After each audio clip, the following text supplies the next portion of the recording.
Oh, yeah, thinking. Just kidding. How's everybody doing tonight? So, got a special treat for everybody. We're actually going to watch one of the greatest matches to ever happen in wrestling history. And, god damn it. Fucking. No, it's working, but I can't get the fucking. Just give me a second, guys. How did you get it back to work? I had to completely remove it and put it back in. We're gonna have to do that again. So yeah, we're gonna have to. I don't know what the fuck is going on with fucking the goddamn video capture on fucking OBS, but it's really starting to piss me off. Well, you need to get up. I will in just a second, thank you. So I'm gonna let Heather jump in here. We'll start talking about the match that we're gonna watch. If you haven't, what's WrestleMania 3 on the WWE Network? Heather put the timestamp in at 1 hour 43 minutes and 23 seconds. We're watching Randy Macho Man Savage take on Ricky the Dragon Steamboat in WrestleMania 3. Bobbit, how are you doing tonight? He's gonna watch along with us. How are you doing tonight, man? I am doing excellent, man. I get to watch one of the best matches that has ever been in the squared circle. That is true. It's one of those tough ones to top. Honestly, this isn't my favorite match of all time, but I put the poll out there. I'm going to give you guys a good match that I think is worthy of a wrestling memory. So I've seen this match like twice in my whole life. Just saying. So this is like the second or third time I'm actually watching this match.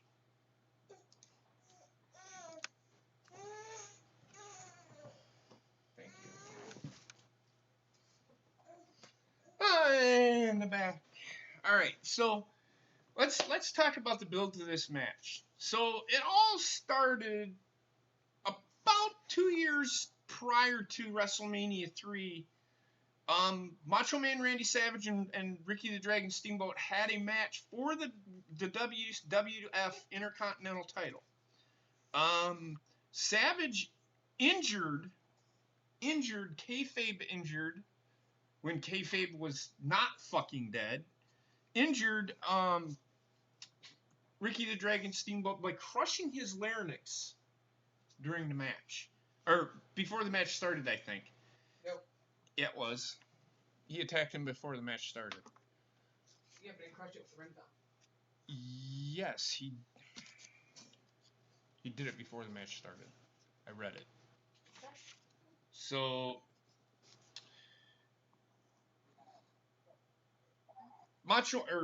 Steamboat went away for a little bit, and he came back. And I think like 6 months prior to WrestleMania, the feud lasted. They had several bloody matchups, which finally caused the match at WrestleMania to happen. Ricky the Dragon Steamboat versus Macho Man Randy Savage. The thing is, with this feud, unlike today, they didn't have Raws. They didn't have SmackDowns. They had little segments of stuff. Like, a lot of their matches were on live events that were not televised. So the feud was built based upon the storytelling inside the ring, or based off of what happened in June of 1985. Yeah, like I said, there was no Raw, no SmackDown. Go get something to fucking eat, Aaron. The next time you fucking ask me that you're fucking hungry, I'm gonna fucking lose my shit.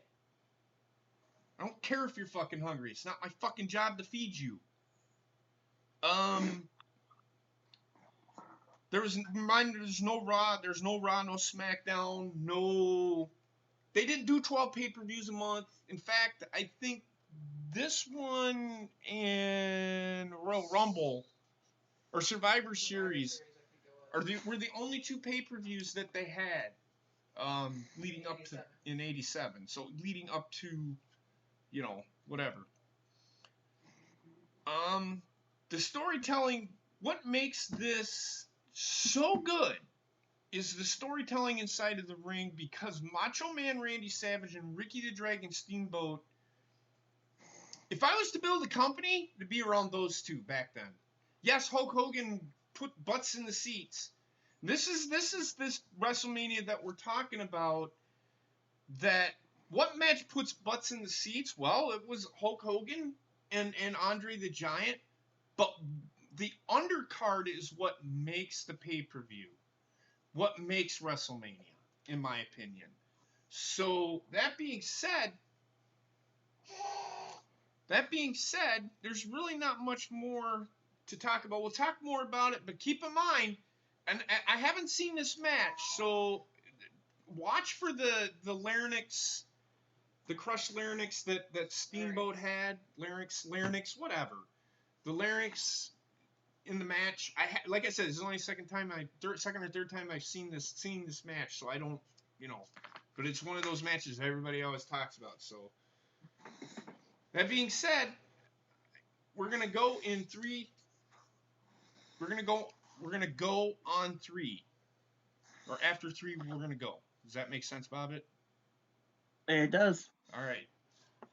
1, 2, 3, go. History beckons the Macho Man. Fucking Macho Man. Such a great promo. He played an egocentric.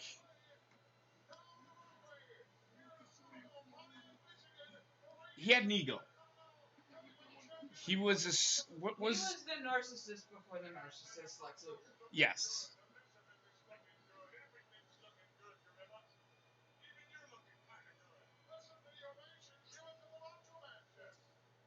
This WrestleMania. They actually had the people drive down. They had them on golf carts, driving them to the arena, or not golf carts. It was a.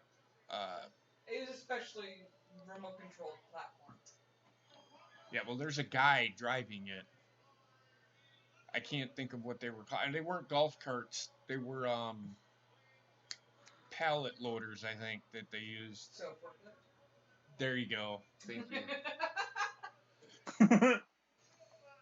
There's something at your door. I hope it's the fucking boogeyman. But anyway.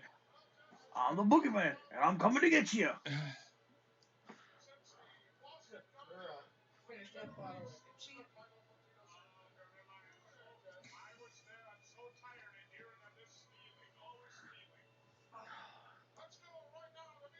Macho Man and Ric Flair had 2 of the great entrance songs. He did the graduation procession. I fucking. Miss Elizabeth was so beautiful back then. She was.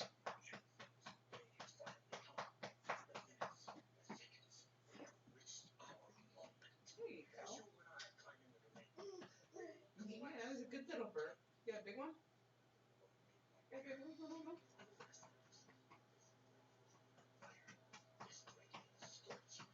Can you turn it up a little bit? Ow. Just a little bit. Hey, look, it's the Karate Kid. Really? It's a joke, GP. That Earl Hebner. Oh, I forgot to mention, George Animal Steel is in the corner of Steamboat. He had a crush on Miss Elizabeth. I wanted her to manage him. Yeah, and what? Yes.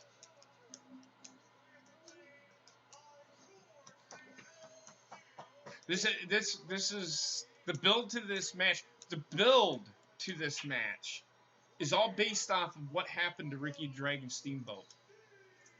You didn't. This story wrote itself.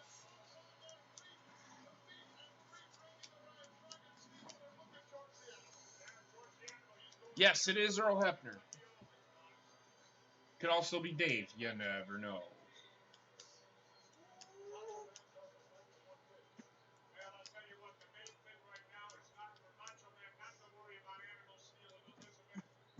Now keep in mind, I think this was before Ricky the Dragon Steamboat. This was before he and Ric Flair had their feud. Or right about the time that they did. No, this was before because I watching the random things on the network today. I watched the Ricky Steamboat 365 they have on there. Okay. And he said that when they finally did that whole thing between Ric Flair and Steamboat, and they did that final rematch where Ric Flair actually won the belt back, Mm-hmm. and they turned it into another angle right away with Terry Funk, it left a sour taste in Steamboat's mouth, and that's when he went back to the WWF. Right. So that was after all of this.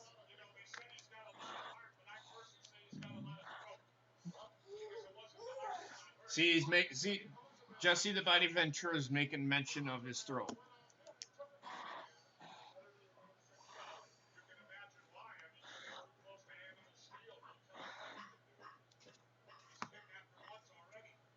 He's kidnapped. He's talking about Georgie Animal Steel.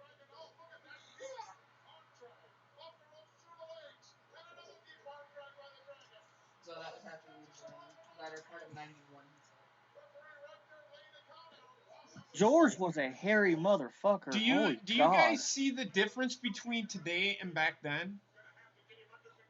Do you see this is actually fucking wrestling. It's not that fucking flippy flop shit. This is wrestling. This is what wrestling is supposed to be. This is what WWE needs to go back to. With the talent they have, they can do it. They have some old school guys that can do this.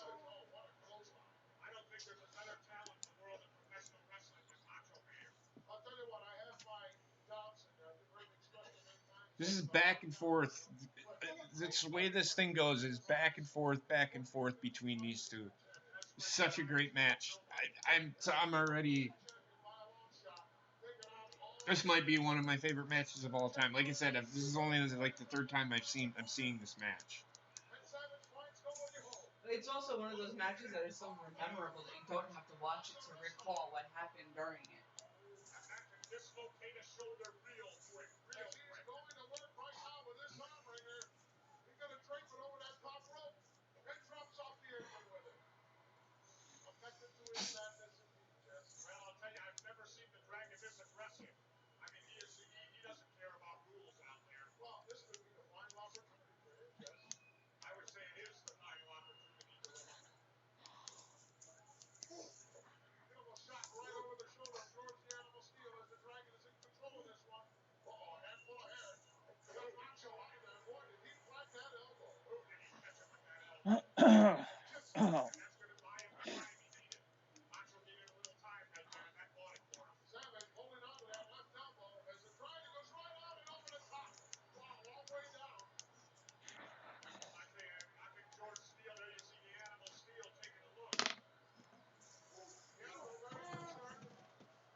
Steamboat and Macho Man Randy Savage were two of the best workers in the business at this time. Yep. Two of the best. Mm-hmm.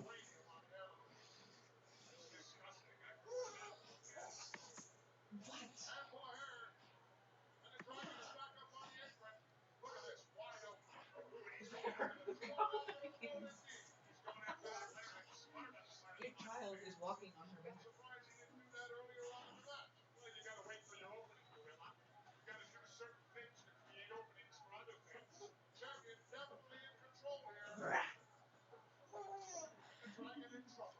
Yep, absolutely fucking awesome storytelling in the ring.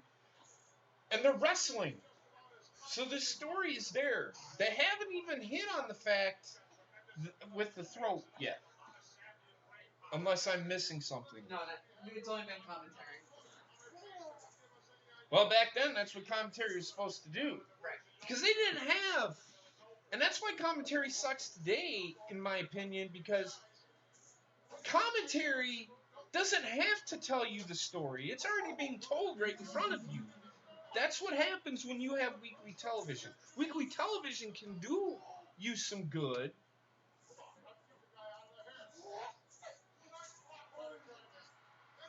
But the shows back then, they actually needed to do the vignettes. Now they don't need to do the vignettes because they're not needed because we get weekly television for it. So we don't need the vignettes anymore. Jack is finally here. Yeah.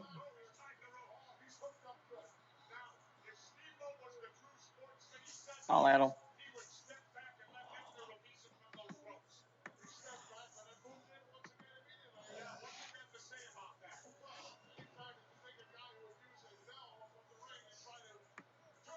They're just beating the hell out of each other. I fucking love this shit. This is wrestling to me. Oh, you want to do that? Okay. Nice arm drag. Chain fucking wrestling at its fucking best. Look at these two. If you're watching this, you should be watching this match along with this. You are seeing, this is the kind of reactions that I want to fucking give you guys on Mondays and Tuesdays, but that's not happening. This right here is fan-fucking-tastic. Some of the best wrestling I've ever fucking seen. Fucking chain wrestling. It's one thing right after another. There's rest periods in here, but it's wrestling. It's wrestling. This is wrestling. AEW can't even fucking do this.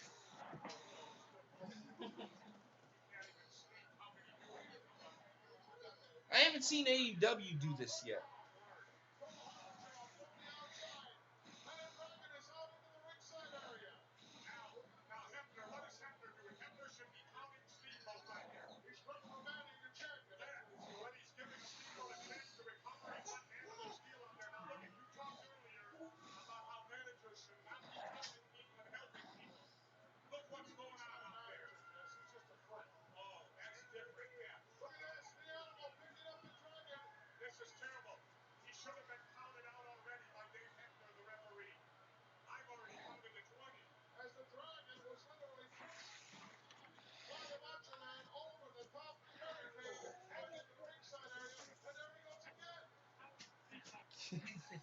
Just throws him right out over the top rope.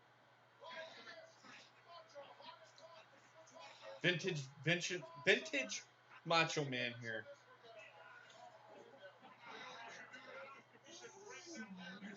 See, just mentioned it again.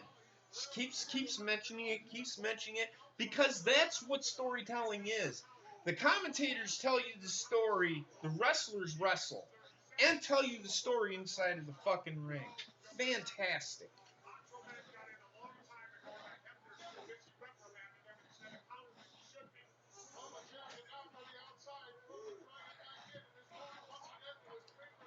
I don't think anything was in Savage's hand.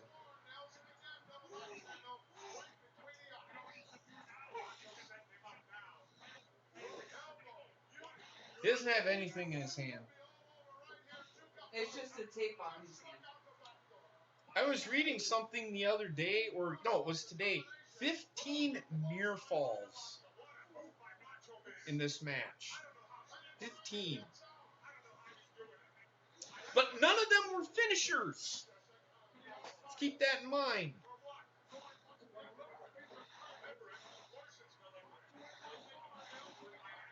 This is fucking wrestling.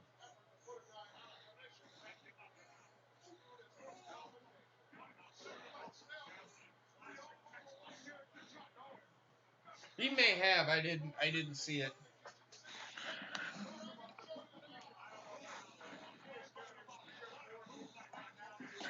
As you can tell, I'm just speechless right now. This is fantastic. It's the best wrestling I have ever seen, dude. It's fantastic fucking wrestling, man. It's not a 5-star match because I don't give out 5 stars, but it is pretty damn fucking close.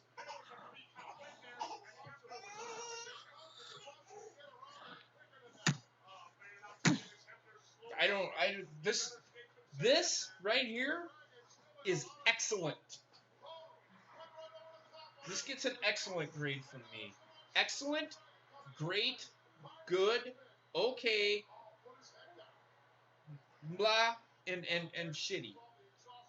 No, the final one should be Undertaker versus Goldberg.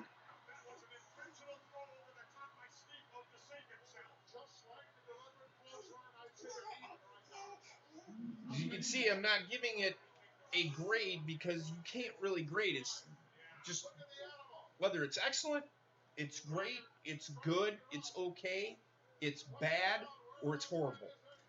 That's what my rating is going to be. This is excellent.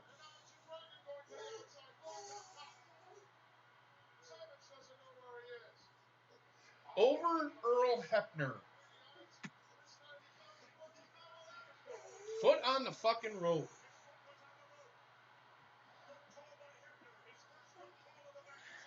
I haven't looked at Hebner my is phone doing once a since this fantastic match started. Look at Hebner. Hebner, the referee, Earl Hebner. This is what makes Earl Hebner one of the best referees of all time. Look at the way he's getting excited. He's giving you the excitement of the match. Referees don't do that today.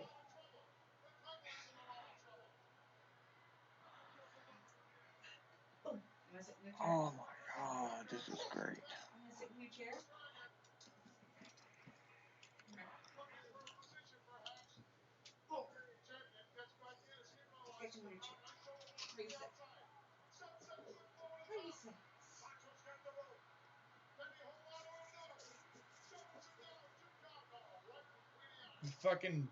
You can see there's no finishers. No finishers. They're just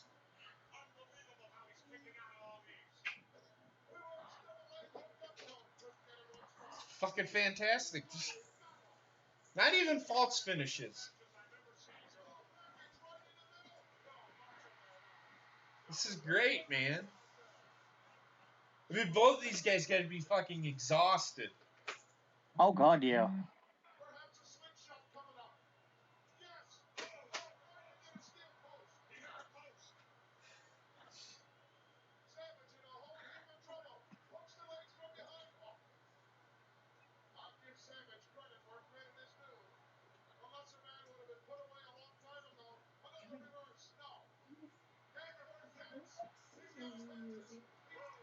Now we're getting to the point where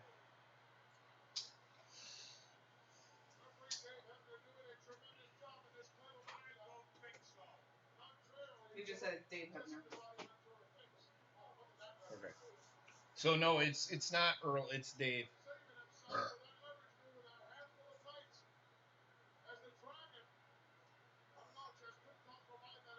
Whoever produced this match or whoever booked this match is a fucking genius.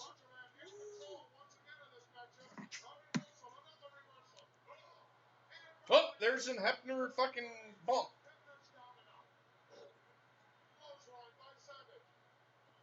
There's a Hebner bump. Referee Hebner, he calls him.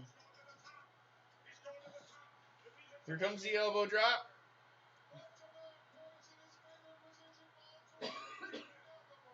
One, two, three.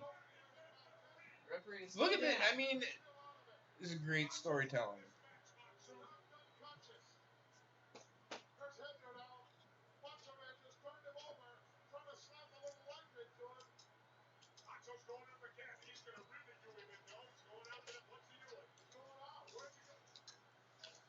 Here we go.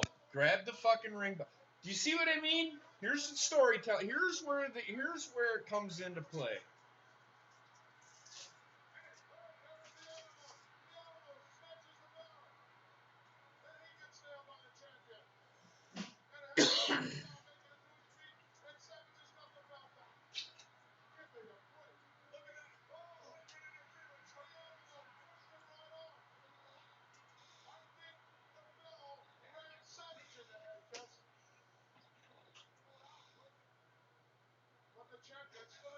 Small package. And that's the end of the match. Do you see how these matches go? You don't need a finisher every single time to fucking finish a match. Yeah, finishers are nice. It finishes off the story. But do you see how much better wrestling was back in the day? You didn't need this high-flying shit. You didn't need all this fucking all these false finishes off of finishers and burying finishers. It was a great match. In fact, the only finisher in the match was the elbow drop. But Earl Hebner, or Dave Hebner, excuse me, was out of it.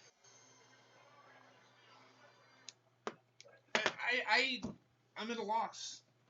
How come they can't do that today? Where they have the network themselves, and they go back and look at stuff. There's nothing wrong with going back to that kind of wrestling.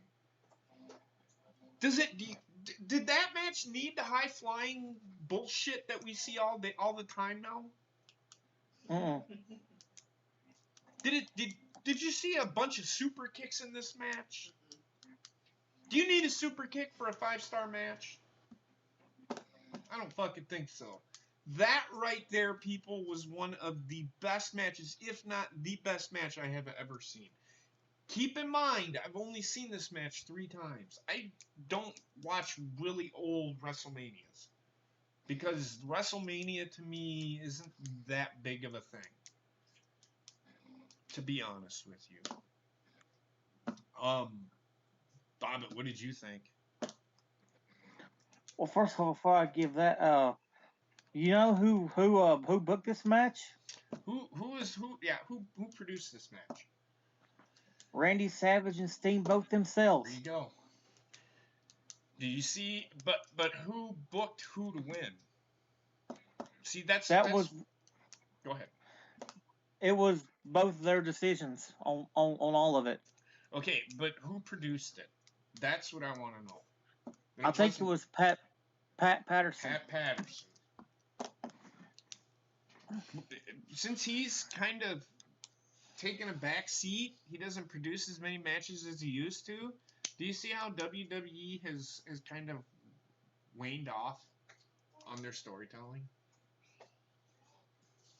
It's just such a great storytelling.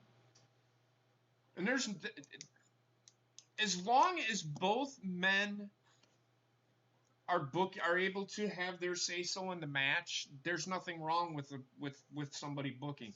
I have a problem with Cody Rhodes and them guys booking themselves in matches, and not, booking them to win, booking themselves to win. I don't care if they book themselves to win. If they're going up against lesser opponents, I understand. But if they're going up like the likes of Chris Jericho, I'll give Kenny Omega credit.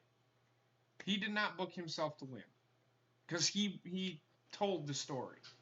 I'll give him credit for that. But the thing is, you don't need, as long as both wrestlers understand the finish, we're good. And if they agree on it, that's fantastic storytelling. There's nothing wrong with wrestlers booking matches as long as they aren't booking themselves to win every single time. Because Randy Macho Man Savage is the number 2 star in WWF this time, or really close to it. So you would think that, everybody always says, well, the top guys in WWF back in the day weren't going to fucking,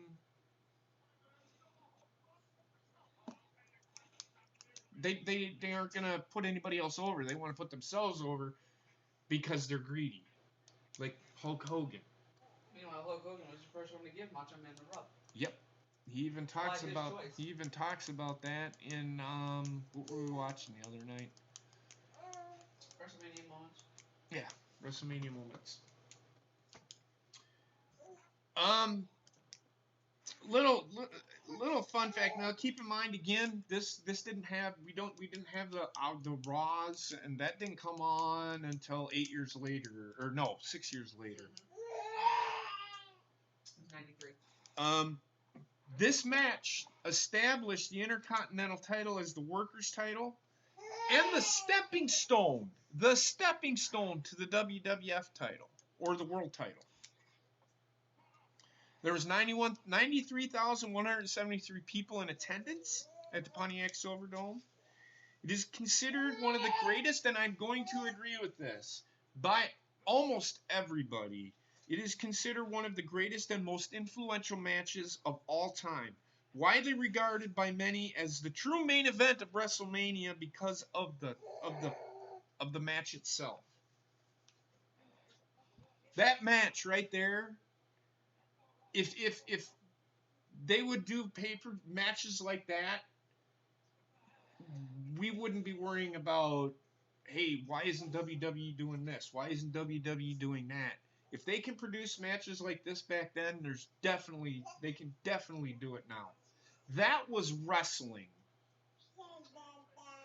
You didn't need the super kicks. You didn't need the fucking high flying finishes that you see today. That was wrestling. That was beautiful.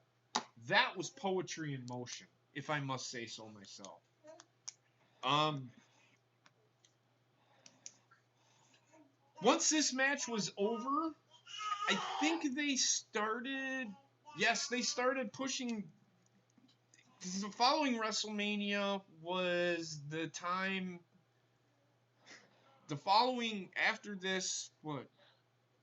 Oh, after this, Macho Man started establishing himself as a babyface, and then, as you know, WrestleMania 4 was Randy Savage. Randy Savage won the WWF title, and Macho Man and Hulk Hogan actually combined to become the Mega Powers. This ensured Randy was one of the main guys in WWE. He is or was considered the second biggest star, Hogan being the biggest star. But as you know, Hogan left after WrestleMania 4, I think, and they established him as, because he went to make No Holds Barred. So, I mean, Ricky Steamboat ended up going to WCW and ended up having a feud with Ric Flair. Won the title off of Ric Flair and then ultimately lost it to him, where they then went on to Terry Funk or moved on to Chainsaw Charlie, whatever you want to move him back to. I am blown away. This is probably not my favorite match, but this is one of the best matches I have ever seen, if not the best match I have ever seen. When it comes to my favorite matches, I'm still going to go with Stone Cold Steve Austin versus Bret Hart because it got me back into wrestling. What introduced me to wrestling was Hulk Hogan versus Nick Bockwinkel. I might do that someday. I don't know. We'll see. Bobbit, do you have anything to add? I'm gonna say is I've watched a lot of matches over the years, and that right there is some of the best wrestling I have ever seen. And uh, it's just that right there is why I love wrestling as much as I do. Honestly, Agreed. Just give me 1 second. Heather? Really not much more to add on. I mean, if we compare to then to now, we have more talent in the wrestlers now than we did back then because of the slow moving matches. But we got the shit storytelling in the ring and on the mic with what we got now. Right. Which that's what's killing the business. It's true.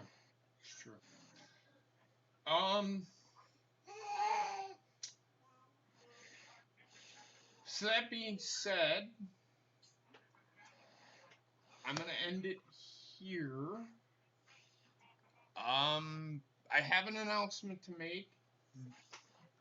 This is gonna be the last episode of Wrestling Memories on this channel. I'm not gonna it's not going away. We're moving it to another channel, and I'm not giving that channel away yet until it is ready to go and we start doing it on there. I'm not running that channel, but we're moving this show over. It's still going to be here. We're going to run this show over to that channel. It's not quite set up yet. We're going to do I think we're going to do like a big reveal. Not sure how that's going to work, but I'm taking a hiatus on Thursdays for the time being to decide what I'm going to do. Now, I am thinking heavily about doing my own version of a watch-along for the Monday Night Wars, starting from when WCW Monday Nitro started their show on September 4th? September 4th, 1995, from then on. So I'm going to do that, where we're going to do the pay-per-views and everything. We're going to have watch-alongs for the pay-per-views. That's what we're going to do for Wrestling Memories. I don't know if it's going to be live or if it's going to be recorded. We will see. I haven't decided that yet.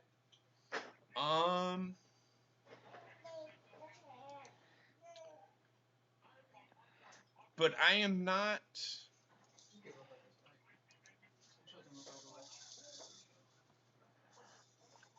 Okay, well,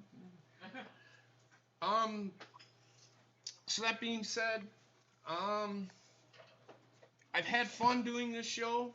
Remember the first episode that Drew and I did was, and he gets some of the credit here because it was our idea. It was not just mine or Heather's. It was actually mine, Drew's, and Merge's. We will be bringing it over to that new channel. It's going to be exciting. I'm excited to do it. There will be other stuff on that channel, but I'm not going to give anything else away. I'm just telling you, I'm stepping away. I'm taking a hiatus for the time being. Once that channel gets up and running, we'll be back, and then we'll do probably what I said we were going to do. And it'll be fun, because then you get to watch the beginning of the Attitude Era and all that stuff. And I've seen it all. I've seen it all already, but I'm going to try and give you my thoughts as I'm watching it. And the 83 weeks that WCW kicked the shit out of WWE. Something that nobody thought would ever happen. But that being said, I want to thank everybody. I want to thank everybody for watching Wrestling Memories here on the Cold Bone Show. I will still be doing my Monday and Tuesday shows unless something fucking changes on this channel here. That being said, I'm going to end it here. Y'all have a great night. Don't forget tomorrow. There's a lot of fucking news. There's a lot of news to put out tomorrow. Plus, we got the predictions for Stomping Grounds. We will still be doing pay-per-views on this channel, if I remember correctly.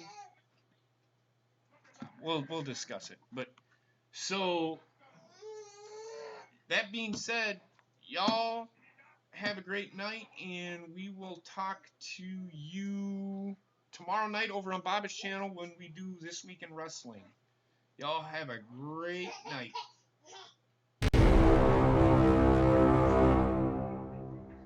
That was a phenomenal match. That's only the third time I've ever seen it. That was fucking fantastic.